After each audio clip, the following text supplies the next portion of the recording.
A daughter's impossible choice, Carolyn Bennett stood in the cramped kitchen of her childhood home in South Boston, stirring her morning coffee while watching raindrops race down the window. The aroma of fresh bread mixed with the faint smell of medication that had become permanent in their house. At 24, she should have been planning adventures, maybe traveling to Europe like her college friends, or focusing on her new teaching position at Lincoln Elementary. Instead, she was about to make a decision that would change everything. "Caroline, sweetheart, can you come here, please?" Her father's voice carried from the living room, heavy with the weight of bad news. She found James Bennett sitting in his worn leather chair, the one he had refused to replace, even when times were better. His construction business had been thriving 5 years ago, but a series of unfortunate events, including a lawsuit from a dissatisfied client, and the economic downturn had left them struggling. Now, with her mother's diagnosis of advanced kidney disease, they were drowning in medical bills. "What is it, Dad?" Carolyn asked, though the manila folder in his lap told her this conversation would not be pleasant. James opened the folder slowly, revealing stacks of medical bills, past due notices, and bank statements. "We owe $400,000, Caroline. The treatments, the specialists, the experimental drugs your mother needs. Insurance barely covers 20%. Caroline felt her stomach drop. She had known things were bad, but seeing the actual numbers made it real. "We can take out loans. I can get a second job. There has to be another way. There is another way." James could not meet her eyes. "Robert Ashford came to see me last week." The name made Caroline's blood run cold. Robert Ashford was a successful real estate developer in his early 40s, known for transforming old neighborhoods into luxury condominiums.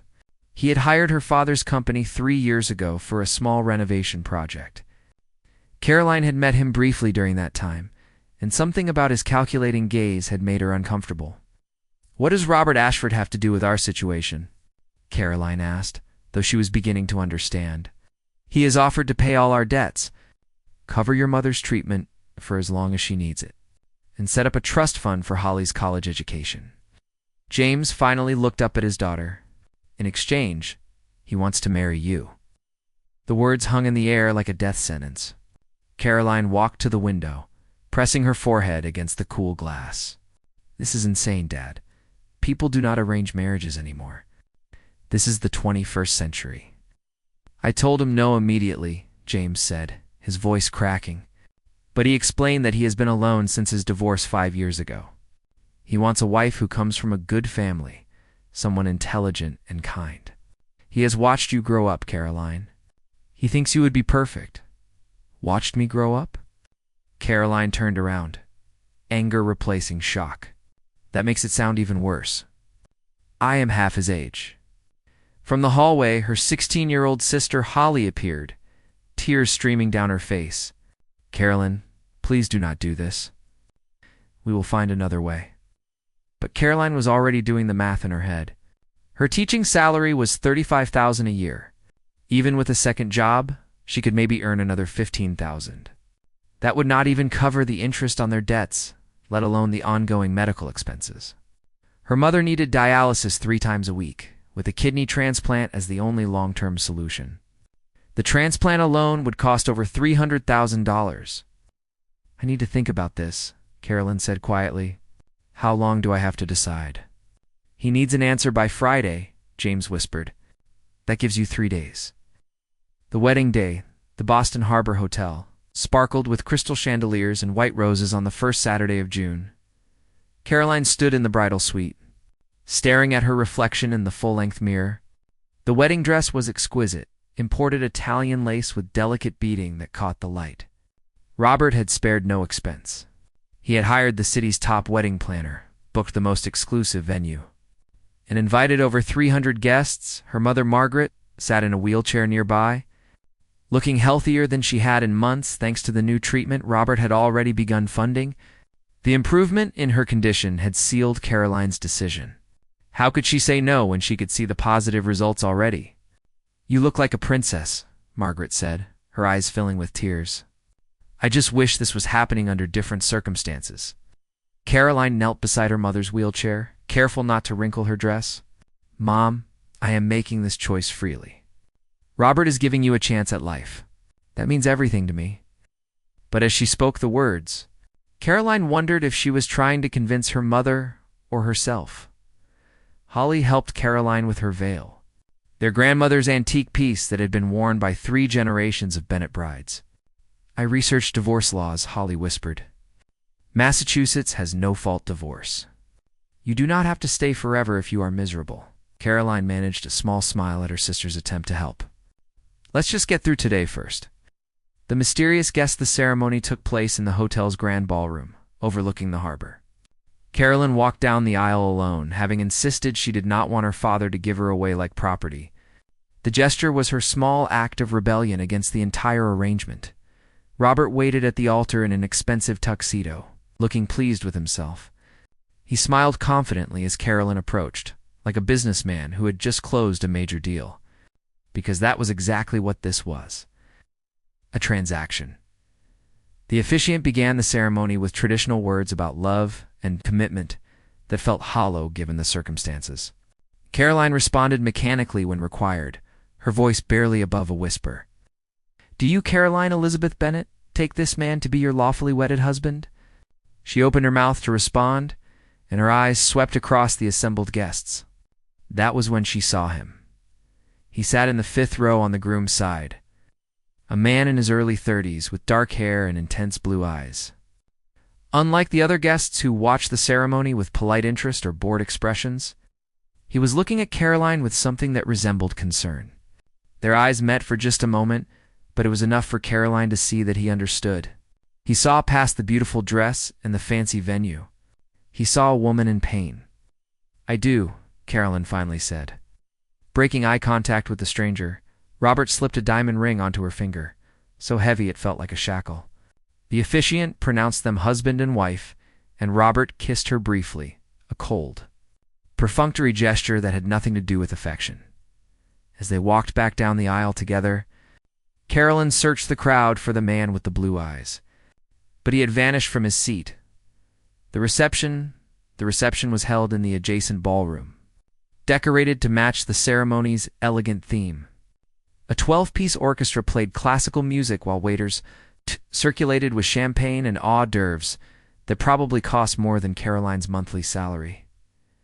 Robert kept her close, introducing her to his business associates, political connections, and wealthy friends. Each person congratulated them warmly, though Caroline noticed several raised eyebrows at the age difference. She felt like a trophy being displayed, proof of Robert's success and status.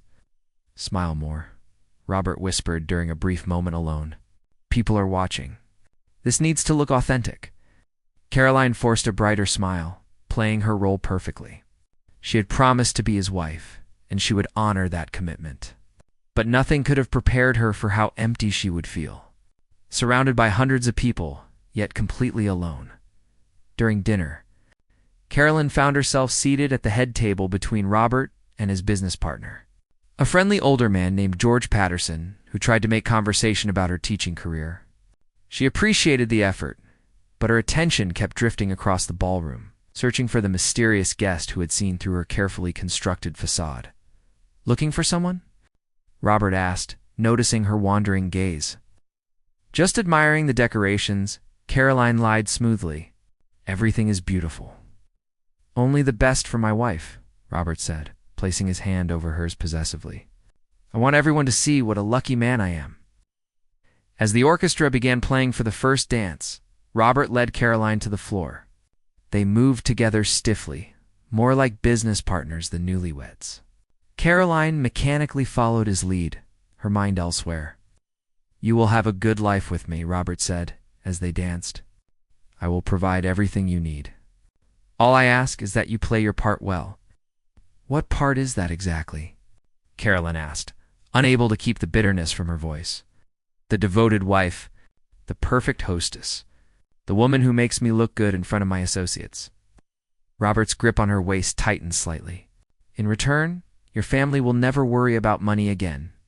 Your mother will get the best medical care available. Your sister will go to any college she chooses. That is a fair exchange." Caroline wanted to argue that people should not be exchanged like commodities. that marriage should be about love and partnership, not financial transactions. But she had already made her choice. She had sold her future for her family's security. As the song ended and other couples joined them on the dance floor, Caroline excused herself to Therapist's room. She needed a moment alone, away from the pretense and the crowds. The ladies' room was mercifully empty. Caroline stared at her reflection in the ornate mirror, barely recognizing the woman looking back. The expensive makeup and professionally styled hair made her look sophisticated and mature, but her eyes betrayed the truth. She looked like someone attending a funeral, not celebrating a wedding. The door opened behind her, and Caroline quickly dabbed at her eyes, not wanting anyone to see her crying. "I am sorry," a male voice said. "I thought this was empty." Caroline turned and found herself face to face with the man from the ceremony, the one with the piercing blue eyes who had seen through her mask.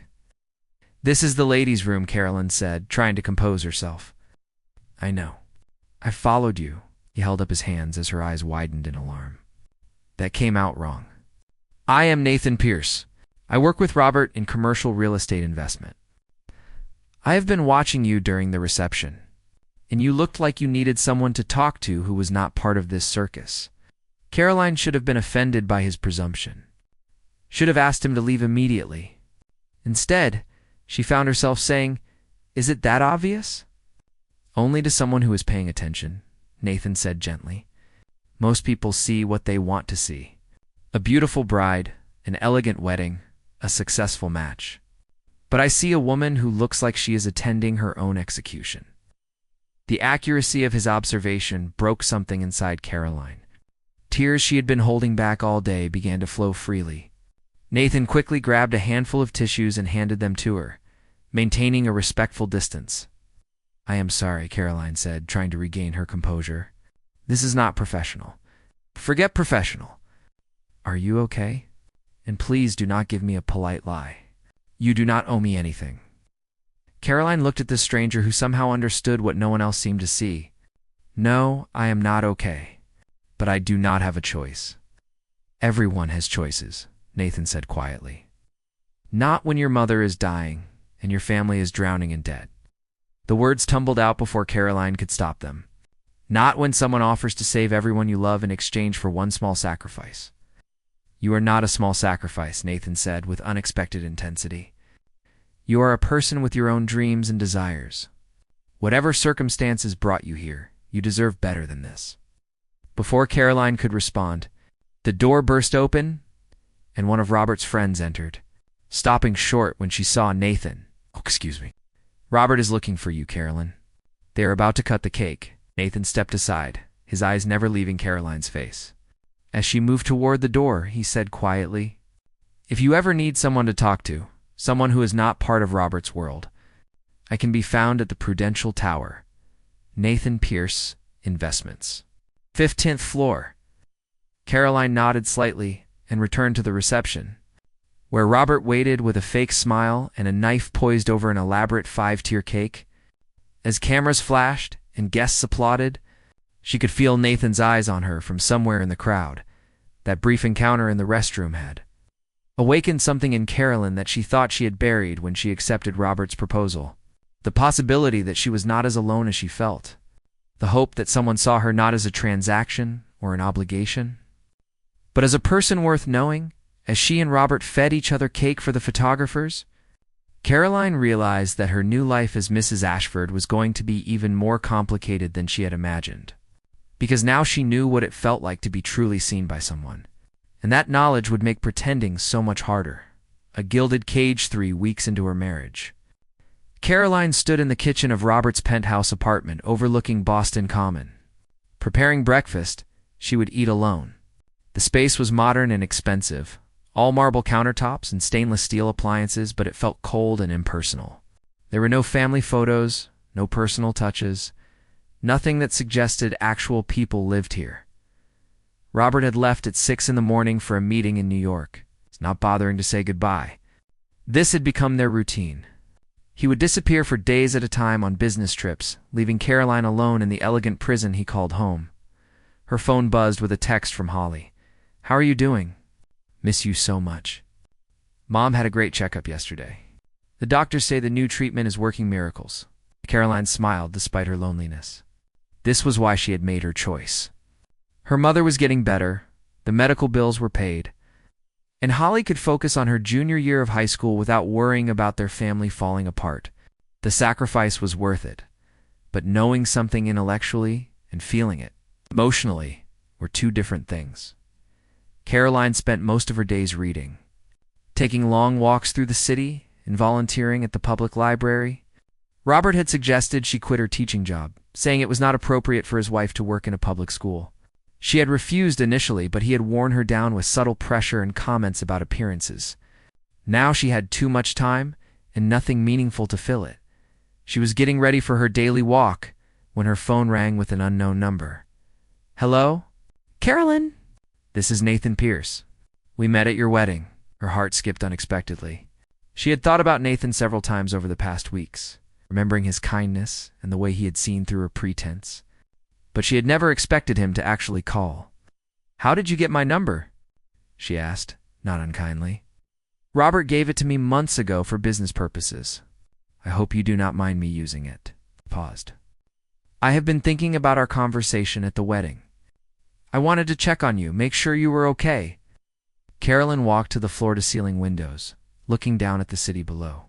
That is kind of you, but I am fine. Really? You are a terrible liar, Nathan said gently.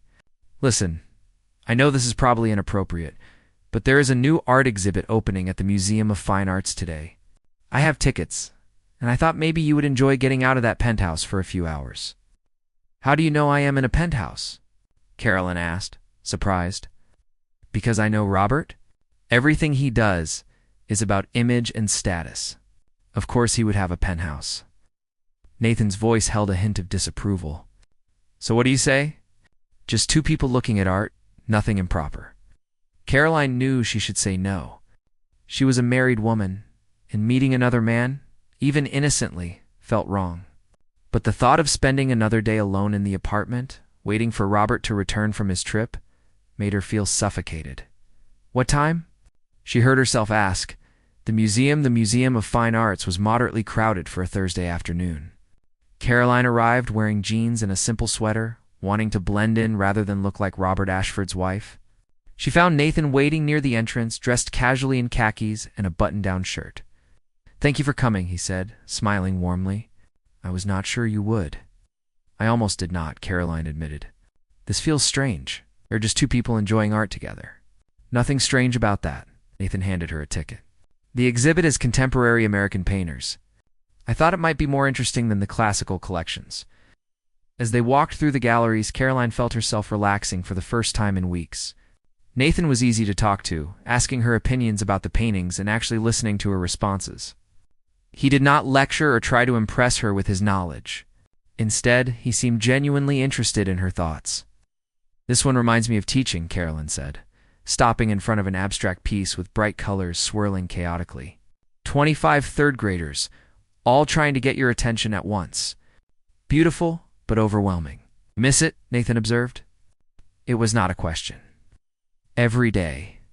I loved seeing them learn, watching something click when they finally understood a concept they had been struggling with. Caroline's voice grew sad. Robert thinks teaching is beneath me now. Robert thinks a lot of things that are wrong, Nathan said quietly. They moved to a bench in front of a large landscape painting. For several minutes, they sat in comfortable silence, just looking at the art. Can I ask you something personal? Nathan finally said, I suppose, why did you really marry him?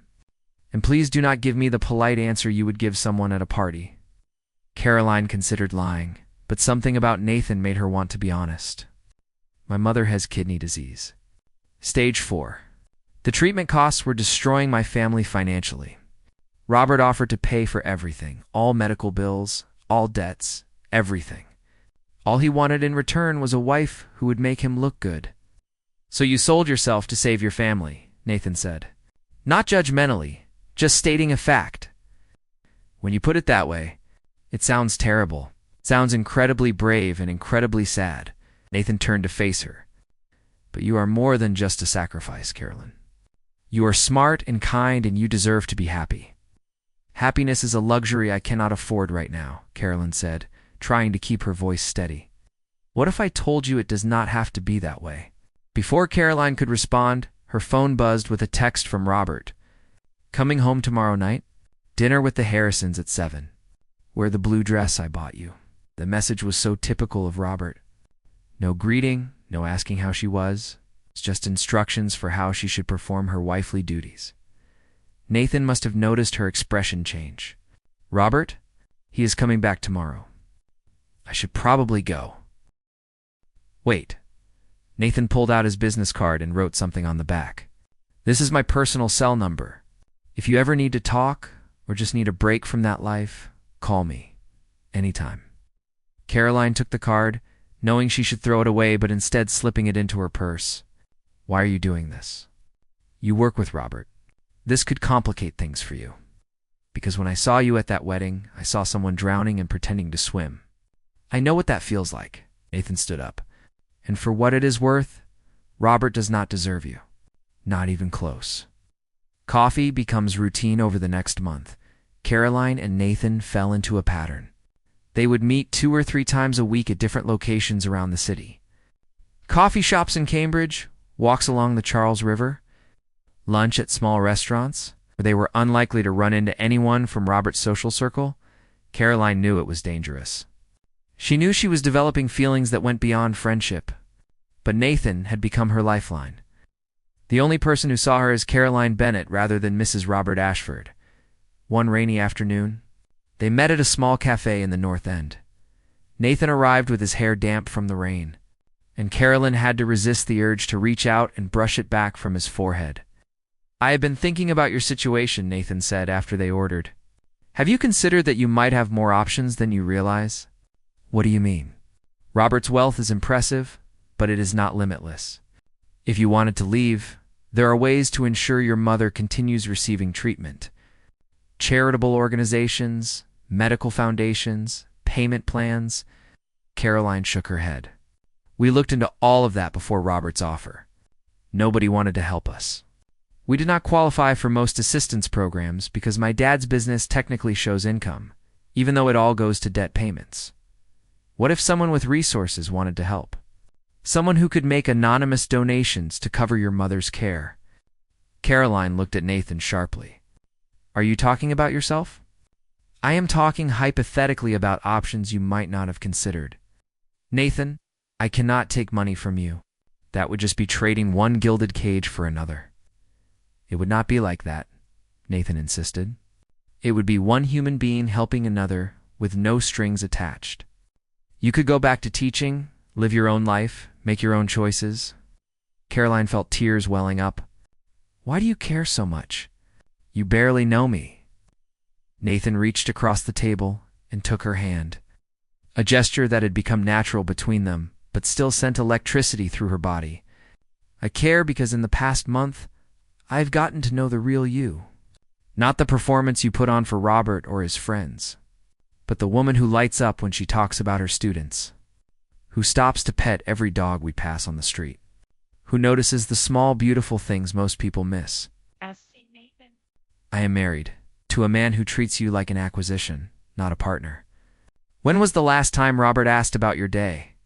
When was the last time he made you laugh? When was the last time he saw you as anything other than a reflection of his own success? Caroline could not answer because Nathan was right. In 6 weeks of marriage, Robert had never once asked her about her hopes, her dreams, or her feelings. Their conversations were always about his business, his social obligations, his plans for their future. I think about you all the time, Nathan continued, his voice low and intense. I know I should not. I know this is complicated and potentially destructive, but I cannot stop myself from caring about you. Nathan, please. Caroline pulled her hand back, though she wanted nothing more than to hold on. I cannot do this. I made a commitment. Commitment made under duress is not really a commitment. It is to me. My family is depending on this marriage. If I leave Robert, he will stop paying for everything. My mother could die. Nathan leaned back, frustration evident on his face. So you are going to sacrifice your entire life? What happens in 5 years? 10 years? 20? Will you still be playing the role of the perfect wife while dying inside? I do not know, Caroline whispered. I am just trying to survive each day. They sat in tense silence for several minutes. Finally, Nathan spoke again, his voice softer. I am sorry. I should not have pushed. Your choices are your own, and I respect that. But I need you to know something. What? I am falling in love with you, Caroline. I probably have been, since the moment I saw you walking down that aisle looking like you were marching to your own funeral. And if you ever decide you want a different life, I will be here. Not to rescue you, because you do not need rescuing, but to support you in whatever you choose. Caroline felt like she could not breathe. Nobody had ever said anything like that to her before. Robert had never mentioned love, only compatibility and suitability. But Nathan was offering something she had never dared to hope for. Real love, freely given, with no transactions involved. I do not know what to say, she managed. You do not have to say anything. I just needed you to know. The breaking point that evening. Caroline returned to the penthouse to find Robert already home, which was unusual. He was in his study, reviewing documents, and talking on his phone. When he saw her, he gestured for her to wait. After finishing his call, Ribera looked up with an expression Caroline had learned to recognize. He wanted something. Where were you today? He asked, his tone casual, but his eyes calculating. Out walking, visiting the library, errands. The lies came easily now. Well, I have some news. I've been thinking about our arrangement, and I believe it is time to move forward with the next phase. Caroline felt a chill run down her spine. What next phase? Children, Carolyn. We've been married almost 2 months now. It is time to start a family. Robert stood and walked around his desk. I want a son to carry on my legacy. 2 children would be ideal, perhaps 3. Caroline felt like the walls were closing in. Robert, we never discussed children. I thought this was just about appearances. Appearances include a family. My business associates are starting to ask questions about why my young, healthy wife is not pregnant yet. It looks suspicious. Suspicious. Caroline could not believe what she was hearing. We are talking about bringing human beings into the world, not managing your image. Robert's expression hardened. I fulfilled my part of our agreement. Your mother is receiving the best treatment available. Your father's business debts are cleared. Your sister will have her college education fully funded. Now it is time for you to fulfill your obligations. My obligations did not include being a broodmare for your ego, Caroline shot back, anger overwhelming her usual caution. Robert moved closer, and for the first time, Caroline felt afraid of him. Watch your tone. You seem to forget that everything your family has right now is because of my generosity. That generosity can be withdrawn. Are you threatening me? I am reminding you of reality. You made a deal, Caroline. You do not get to renegotiate terms now that you have what you wanted. Caroline felt trapped. He was right that she had agreed to be his wife. But the thought of bringing children into this cold, loveless marriage made her sick. Children deserved parents who loved each other, who created a warm and nurturing home. She could not do that with Robert. I need time, she said finally. This is a big decision. You have 1 month. I am booking an appointment with a fertility specialist to ensure there are no issues on either side. We will approach this efficiently like any other project. After Robert returned to his study, Carolyn went to the bedroom they technically shared but where they rarely spent time together. She pulled out Nathan's business card, which she had kept hidden in a book on her nightstand. Her fingers hovered over her phone for several minutes before she finally typed a message. Can we meet tomorrow? I need to talk. Nathan's response came immediately. Of course. Same cafe? 10 o'clock? Yes. Thank you. That night, Caroline could not sleep. She kept thinking about Nathan's words at the cafe, about having options she had not considered. More than that, she thought about his declaration of love. Something so foreign in her current life that it seemed like a fantasy, but it was not a fantasy. Nathan was real, and his feelings were real. The question was whether Caroline had the courage to reach for something better, even if it meant risking everything her family depended on. The truth emerges the next morning. Caroline arrived at the cafe early, anxious and exhausted from her sleepless night. Nathan was already there, and his face showed immediate concern when he saw her. "What happened?" he asked as soon as she sat down. Caroline told him everything. Robert's demands, his threats, the cold calculation with which he approached the idea of children. As she spoke, Nathan's expression grew darker. "He cannot force you to have children," Nathan said firmly. "That is not how marriage works, agreement or not. But he can stop supporting my family. My mother is doing so well right now. If we lose access to her treatment," Caroline could not finish the sentence. Nathan pulled out his phone and made a call. "David, I need you to research something for me. Margaret Bennett, patient at Boston Medical Center, currently undergoing treatment for stage 4 kidney disease. I want to know the total cost of her care, what is covered by insurance, and what the best possible treatment options are going forward. Get me numbers by this afternoon." He hung up and looked at Caroline. "David is my personal attorney. We are going to figure out exactly what your mother needs and how to ensure she gets it, with or without Robert's money." Us. "Nathan, I cannot ask you to do this. You are not asking. I am offering. There is a difference." Nathan reached across the table and took both of her hands. "Caroline, I meant what I said yesterday. I love you. Not because I want to save you or because I feel sorry for you. I love you because you are smart and strong and kind. Because you make me laugh. Because I feel more alive when I am with you than I have in years." Caroline felt tears streaming down her face. "I love you too. I have been trying not to, trying to convince myself these feelings were not real, but I cannot anymore. I love you, Nathan. Then let me help you build a different life. Not because you owe me anything, but because you deserve to be happy. Because we deserve a chance to see what we could be together. But what about my family? If I leave Robert, he will destroy them out of spite." Nathan's phone buzzed with a message. He read it quickly, then showed it to Caroline. It was from David, with preliminary information about Margaret's treatment costs and insurance coverage. "According to this, your mother's insurance actually covers more than Robert has been telling you. The out-of-pocket costs for the next 2 years of treatment would be approximately $5,000, not the hundreds of thousands Robert claimed. He has been exaggerating the financial burden to keep you under control." Caroline felt like she had been punched in the stomach. "He lied to me? It appears so. And there is something else you should know about Robert." Nathan hesitated. "I have been doing some investigating since we started spending time together. Not because I did not trust you, but because I did not trust him." "What did you find?" "Robert has a pattern. You are not the first young woman he has essentially purchased as a wife. His first marriage ended in divorce 8 years ago.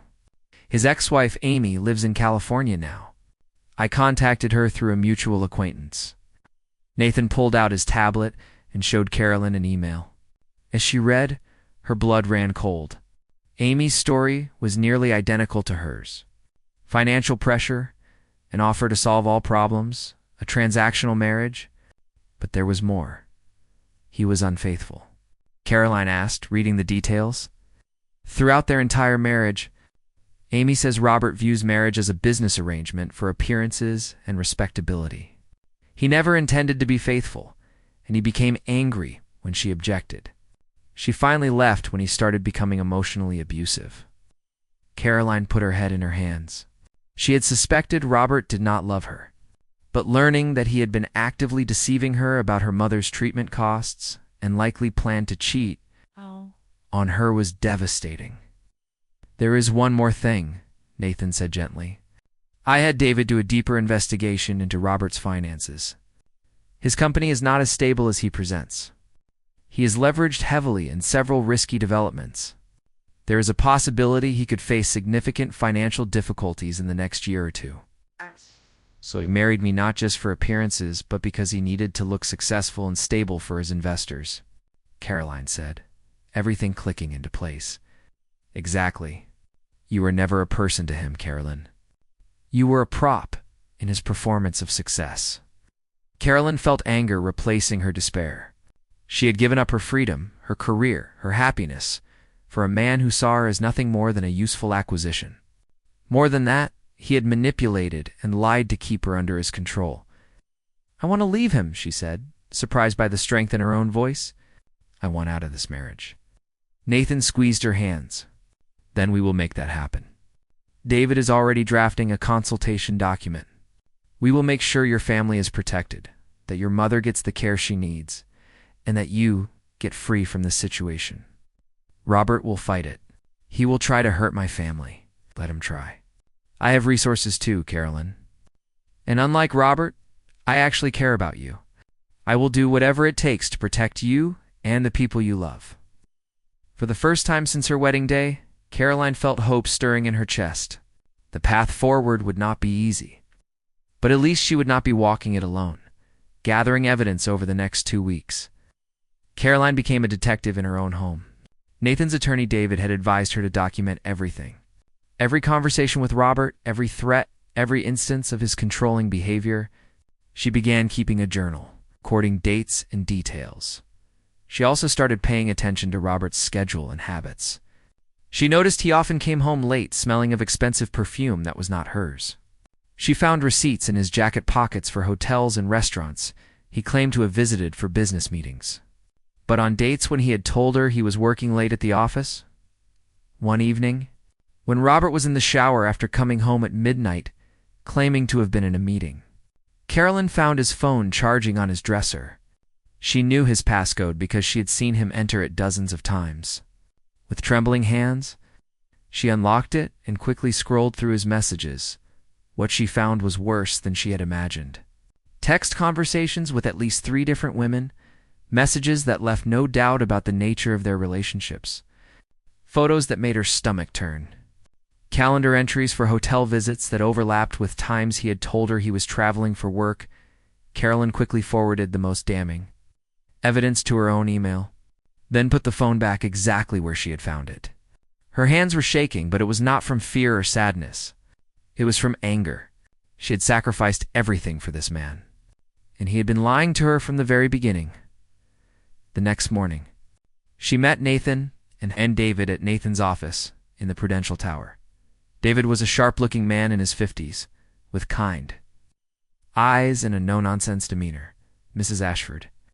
Thank you for meeting with us, David said, gesturing to a chair. I understand you have some evidence to share. Caroline handed him her phone with the forwarded messages. As David read through them, his expression remained neutral, but she could see his jaw tightening. This is excellent documentation, David said. Combined with the testimony from his ex-wife and the financial information we have gathered, we have a strong case. In Massachusetts, infidelity can impact divorce settlements, especially when there is evidence of deception in the marriage contract itself. What about my family? Caroline asked. Robert has been paying for my mother's treatment. Can he stop that if I file for divorce? He can try, but the medical payments were part of the marriage agreement. Even if it was not a traditional prenuptial arrangement, we can argue that those payments were consideration for the marriage itself. More importantly, we have done a full analysis of your mother's actual treatment costs. David pulled out a folder and showed Caroline a detailed breakdown. As Nathan mentioned, Robert significantly exaggerated the costs.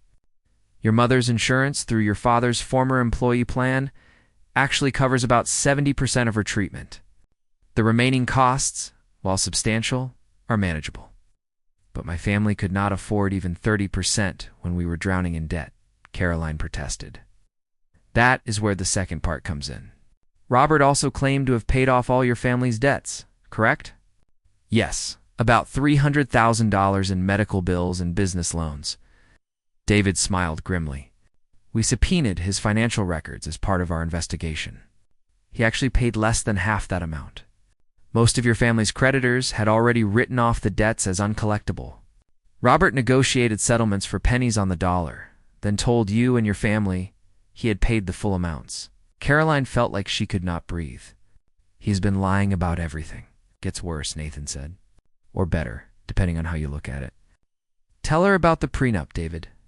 When you married Robert, did you sign any legal documents besides the marriage license?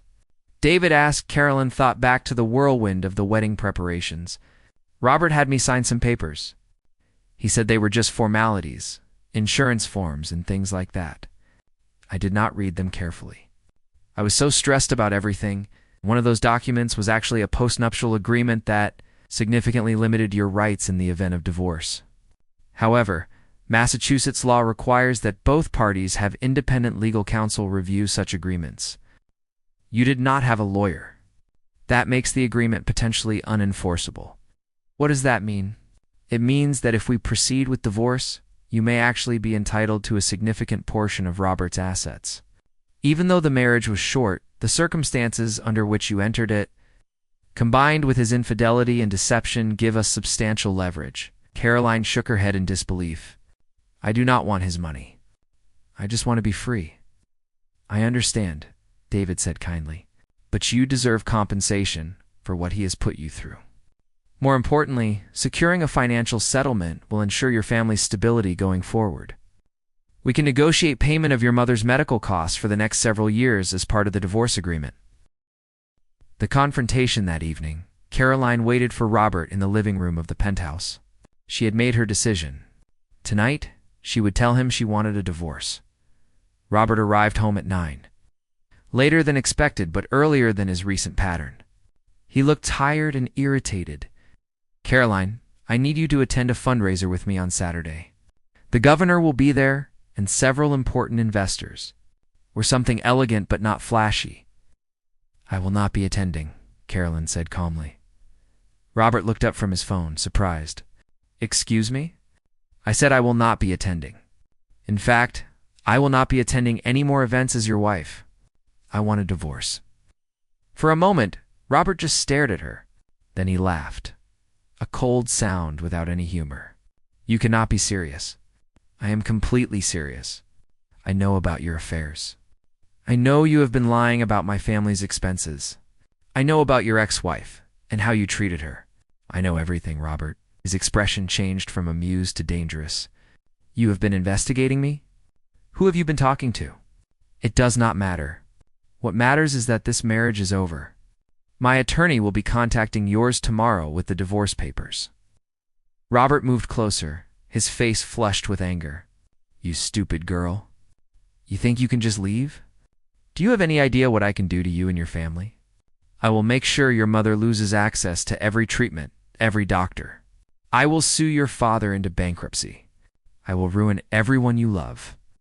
No, you will not, Caroline said, standing her ground even though her heart was pounding.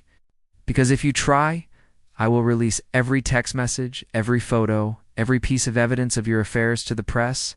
I will give interviews about how you manipulated me into this marriage. I will destroy your carefully constructed image as a respectable businessman. You would not dare. Try me. I have nothing left to lose, Robert. You cannot threaten my family's security anymore because I know you have been lying about the costs. You cannot threaten my reputation because I never cared about your social circle. The only person who has something to lose here is you. Robert's hand shot out and grabbed her arm roughly. You ungrateful little. Let go of me right now, or I will call the police and add assault to the list of charges, Caroline said coldly. He released her arm, but did not back away. Who helped you figure all this out? You are not smart enough to have done this on your own. The insult rolled off Caroline. She had heard worse from him in the past 2 months.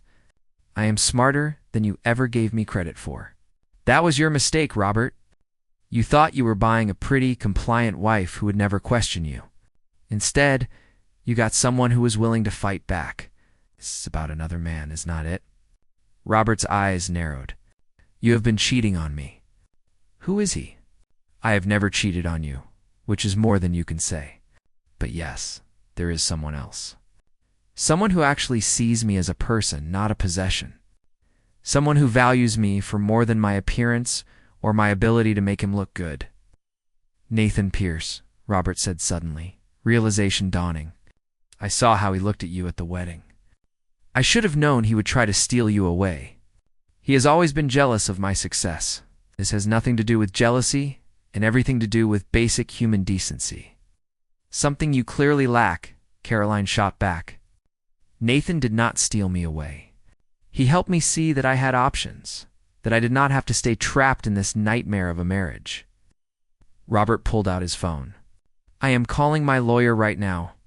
You are not getting a penny from me, Carolyn. I will drag this divorce out for years. I will make you regret ever crossing me. Call whoever you want. My attorney is expecting to hear from yours. Carolyn walked toward the bedroom. I am packing my things tonight. I will be out of here within the hour. Where do you think you are going to go? Somewhere you are not. That is all that matters. Carolyn had already packed 2 suitcases earlier in the day, anticipating this confrontation. She grabbed them from the closet and headed for the door. Robert blocked her path one last time. You are making the biggest mistake of your life. No, Caroline said, looking him directly in the eye. Marrying you was the biggest mistake of my life. Leaving you is the smartest thing I have ever done. She pushed past him and walked out of the penthouse. Closing the door on that chapter of her life forever, New Beginnings Nathan was waiting in the parking garage in his car. Just as they had planned. When Caroline appeared with her suitcases, he jumped out and helped her load them into the trunk. How did it go? He asked, he threatened, he yelled, he grabbed my arm. But I did it. I told him I want a divorce. Nathan examined her arm where Robert had grabbed her. Did he hurt you? No, I am fine. I have handled worse in a classroom full of third graders, Caroline said, trying to make a joke but her voice shaking slightly. Nathan pulled her into a hug, and Caroline finally let herself break down. All the stress and fear of the past 2 months came pouring out in tears against his shoulder. You were so brave, Nathan murmured. I am so proud of you. I'm terrified, Caroline admitted. What if he goes after my family? What if David was wrong about the legal stuff? David is never wrong. And I promise you I will not let Robert hurt your family. We have protection in place. Nathan pulled back to look at her. I have already made arrangements for your mother's treatment to continue without interruption. The hospital has been paid for the next 2 years. Your father's business has been given an interest-free line of credit to help it stabilize. Holly's college fund is secure. Everything is handled. Nathan, that is too much. I cannot accept all that. Can, and you will. Not because you owe me anything, but because I want to. Because I love you, and I love the people you love. Nathan cupped her face gently. You have spent the last 2 months sacrificing yourself for your family. Let someone take care of you for once. Caroline felt fresh tears, but these were different. These were tears of relief and gratitude and something that felt dangerously close to happiness. Where are we going? She asked as Nathan started the car. I have a guest house on my property in Brookline. It is fully furnished, completely private, and yours for as long as you need it. No strings attached. You can have your own space to figure out what comes next. What about us? What are we? Nathan reached over and took her hand. We are whatever you want us to be.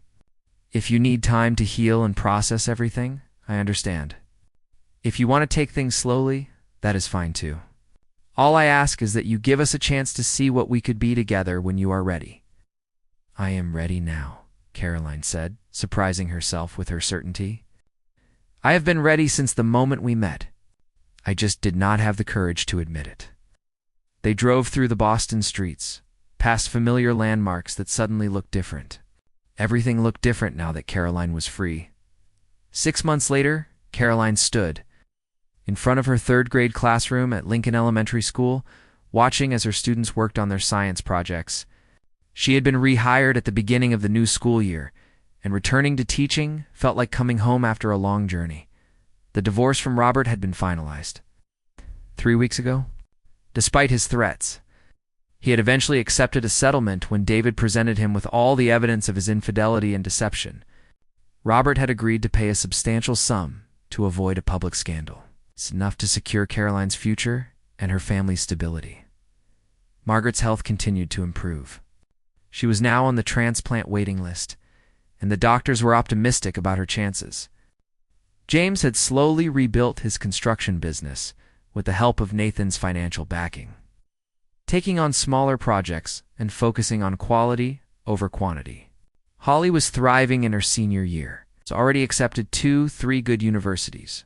The best part was Caroline's relationship with Nathan. They had taken things slowly, going on proper dates, getting to know each other without the shadow of her marriage hanging over them. Nathan had been patient and understanding as she worked through the trauma of her experience with Robert. 2 weeks ago, she had moved from the guest house into Nathan's main house. Not because she had to, but because she wanted to. They were building something real together, something based on mutual respect and genuine love. Caroline's phone buzzed with a text from Nathan. "Dinner tonight at that Italian place you love? I have something important to ask you." She smiled and texted back. "Yes. What are you going to ask me?" "You will have to wait and see. 7 o'clock? I will be there." That evening, Caroline dressed carefully in a simple blue dress. She met Nathan at Giovanni's, a small family-owned restaurant in the North End, where they had shared many quiet dinners. Nathan was already there, looking nervous in a way she rarely saw from him. He stood when she arrived and pulled out her chair. "You look beautiful," he said. "You look worried." "Should I be concerned?" "No, just nervous."